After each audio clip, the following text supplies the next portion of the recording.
Hello everyone, कैसे हो दोस्तों। आज हमारे साथ सुमन दास करके एक कैंडिडेट हमारे जुड़े हैं जिन्होंने 2025 का आईआईटी जाम का एग्ज़ामिनेशन दिया था और इस एग्ज़ाम में एक अच्छी रैंक हासिल करके अभी ये आईआईटी में जाने वाले हैं।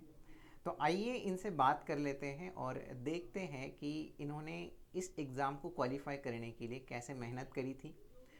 तो जो कुछ भी इन्होंने मेहनत करी थी तो उसी से जो स्टूडेंट्स अभी आईआईटी जाम का एग्ज़ाम टारगेट करें उनके प्रिपरेशन में थोड़ा बहुत फ़ायदा हो जाए, उनका एक्सपीरियंस कैसा रहा। तो ये सारी बातें हम लोग आज के इस वीडियो में करने वाले हैं। तो सबसे पहले हम लोग सुमन दास का वेलकम करते हैं और आपको पहले तो कॉन्ग्रेचुलेट बोलते हैं। आपने बहुत अच्छा रैंक लाया है इस एग्ज़ाम में और अभी आप आईआईटी से अपना एमएससी कंप्लीट करने वाले हैं। तो चलिए पहले तो आपसे ये सवाल पूछ लेता हूँ कि इस एग्ज़ाम का रिज़ल्ट आया उस टाइम आपको कैसे लगा था। जब आपने क्वालिफाई किया ऐसा आपको पता चला तो आपको कैसे लग रहा था। सर अच्छा लग रहा था बट मैंने जितना सोचा था उतना कर नहीं पाया। तो अच्छा, मतलब जितने एक्सपेक्टेशंस थी उतने ज़्यादा ठीक मार्क नहीं आए ऐसा आपको लग रहा था। हाँ सर, क्योंकि इजी इजी क्वेश्चन मैंने गलत क्वेश्चन की वजह से उठाने की वजह से वो स्किप कर दिया सर। तो क्या इससे पहले आपने जब एग्ज़ाम जाने से पहले आपने मॉक टेस्ट वगैरह नहीं दिए थे। हाँ सर, दिए थे बट उसी दिन अच्छा परफॉर्मेंस नहीं हुआ। अच्छा अच्छा, ठीक है, कोई बात नहीं। फिर भी आपकी रैंक अच्छी आई है, आपको आईआईटी तो ज़रूर मिल ही जाएगी। तो उसमें कोई दिक्कत वाली बात नहीं है। तो अब थोड़ा सा हम लोग ये बात करते हैं कि आपको इस एग्ज़ाम के बारे में कैसे पता चला और फिर आपने कब से इस एग्ज़ाम की प्रिपरेशन को शुरुआत करी थी, ज़रा ये भी बताइए। सर मैंने जब सेकेंड ईयर में था तब यूट्यूब में देखा आईएफएस के। हम्म आप लोगों का ही सर विकास सर है ना। हम्म हम्म विकास सर वो आईआईटी वगैरह के वगैरह में इंफॉर्मेशन डालती थी कुछ हम्म। दिन बाद। अच्छा तो अच्छा अच्छा। उस वीडियो में ज्वाइन करते थे और देखा था कैसे कैसे एग्जाम कब कब कंडक्ट होती है। जानकारी बहुत होती है, हम्म। इसलिए मैंने ज्वाइन करी थी। और वो उन्होंने से मुझे बताया, मैंने लाइव एक क्लास में भी था एक। तो उसमें सर बताया था ऐसे ऐसे एग्जाम होता है।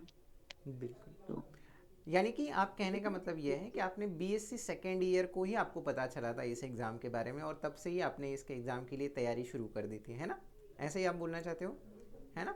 हाँ सर। तो हाँ सर। मतलब आपने लगभग मैं कह सकता हूँ अगर मेरे अंदाजे से तो एक एक सवा साल तो आपने आराम से एग्ज़ाम की तैयारी करी होगी। हाँ सर। तो आप कैसे प्रिपेयर करते थे, मतलब आपका तो कॉलेज भी रहता होगा और फिर कॉलेज के बाद आप कुछ स्पेशल टाइम निकालते थे इस एग्ज़ाम के प्रिपरेशन के लिए। हाँ थोड़ी ज़्यादा, 1 डेढ़ घंटे। मतलब डेली का आप 1 1.5 घंटा निकाल लेते थे, है ना। हर दिन नहीं होती, कुछ दिन होती। मतलब हफ्ते में कितने दिन फिर भी आप करते थे तैयारी। हफ्ते में 2 3 दिन होती थी।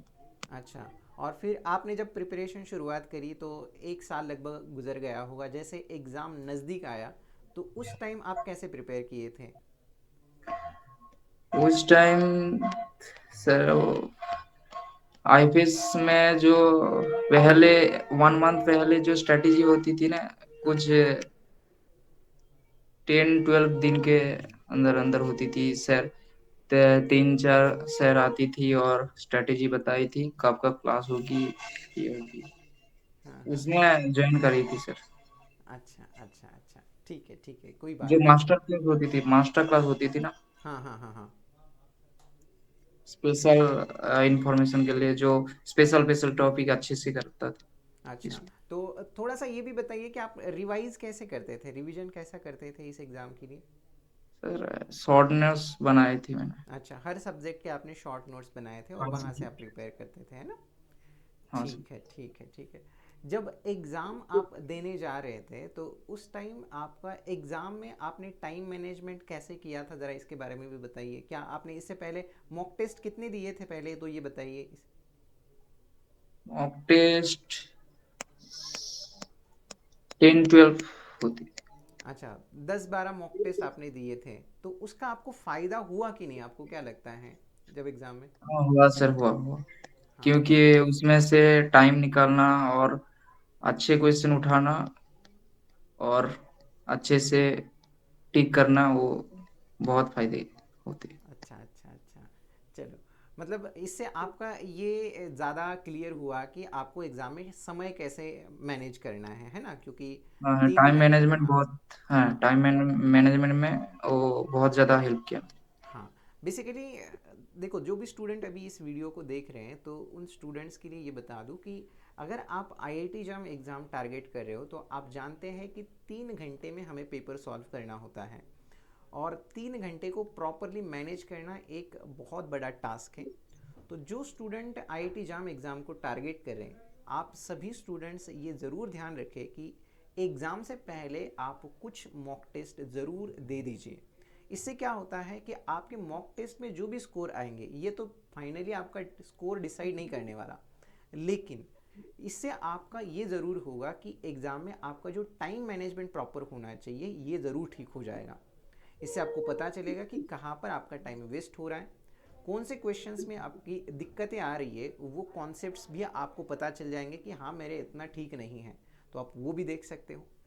और इसके साथ साथ आप ये भी समझना, क्योंकि आपने 1 साल मेहनत करी है, तो वो मेहनत आपकी लास्ट में 3 घंटे में ही आपको दिखानी है, तो वो 3 घंटे प्रॉपरली मैनेज होना, ये बहुत ज़रूर काम करना है। और ये बहुत ज़रूरी है, इसलिए मॉक टेस्ट ज़रूर आप एग्ज़ाम से पहले दे दीजिए। क्या आप, जब आप प्रिपेयर कर रहे थे सुमन, तो उस टाइम आपने किसी पर्टिकुलर बुक को फॉलो किया था, या फिर आप सिर्फ लेक्चर्स या उन्हीं से नोट्स बनाते थे? बुक मतलब वो आईएफएस के जो 3000 से ज्यादा जो क्वेश्चन, एक बुक होती थी ना हाँ हाँ हाँ हाँ आईएफएस हाँ पब्लिकेशन में, जो वो फ्लिपकार्ट और अमेजोन में हाँ हाँ, तो वहाँ से अवेलेबल आपने था। ऑर्डर किया था उसको? खरीदा था मैंने। अच्छा अच्छा अच्छा, तो वहाँ से आपने क्वेश्चंस की प्रैक्टिस करी थी। क्या आपने इस एग्ज़ाम के सारे पी वाई क्यूज़ किए थे, या हाँ कुछ हाँ हाँ, पर्टिकुलर ईयर्स के ही सारे किए थे? सारे पीआईक्यू किया था मैंने। मतलब 2005 से 2024 तक के जितने भी सारे पी वाई क्यूज़ आए हुए हैं, सारे आपने किए थे? मैक्सिमम कवर करे थे। हाँ बिल्कुल। तो जो स्टूडेंट अभी इस वीडियो को देख रहे हैं, आप भी ये चीज़ ज़रूर ध्यान में रखिएगा कि जो भी आप अगर किसी भी कॉम्पिटिटिव एग्ज़ाम के प्रिपेयर करें, तो मैं ये पर्टिकुलर नहीं कहूँगा कि मैं सिर्फ आईआईटी जाम एग्ज़ाम के लिए, किसी भी एग्ज़ाम के लिए अगर आप टारगेट कर रहे हैं, तो फिर उस एग्ज़ाम के प्रीवियस ईयर क्वेश्चन सॉल्व करना बहुत ज़रूरी है। तो फिर जैसे सुमन ने भी ये किया था कि उन्होंने 2005 से 2024 तक एग्ज़ाम में जितने भी सारे पी वाई क्यूज़ आए थे, लगभग सारे पी वाई क्यूज़ कर लिए थे।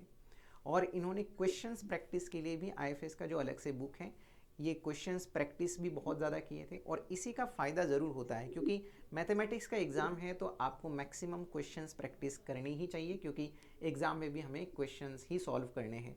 कॉन्सेप्ट्स भले भी कितने भी स्ट्रांग हो, लेकिन क्वेश्चंस का अप्रोच जब तक हमारे पास डेवलप नहीं होता, तब तक फिर हम लोगों को वो एग्ज़ाम वाला फील नहीं आता, राइट?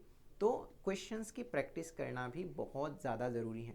अब सुमन ये भी बताइए कि आप अभी आगे के फ्यूचर के बारे में कुछ सोचा है आपने, या फिर उतना दूर का अभी तक नहीं सोचा है?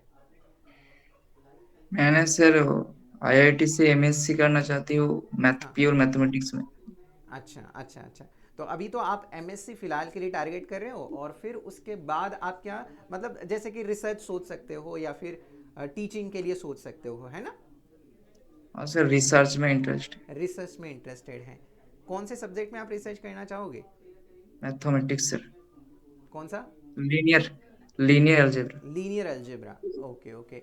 कोई बात नहीं सुमन, आपसे बात करके बहुत अच्छा लगा। होपफुली आपका जो भी एक्सपीरियंस है, आपने जैसे जैसे प्रिपेयर किया, आपने जो भी स्टूडेंट्स के साथ शेयर किया, वो डेफिनेटली स्टूडेंट्स को हेल्पफुल साबित होगा।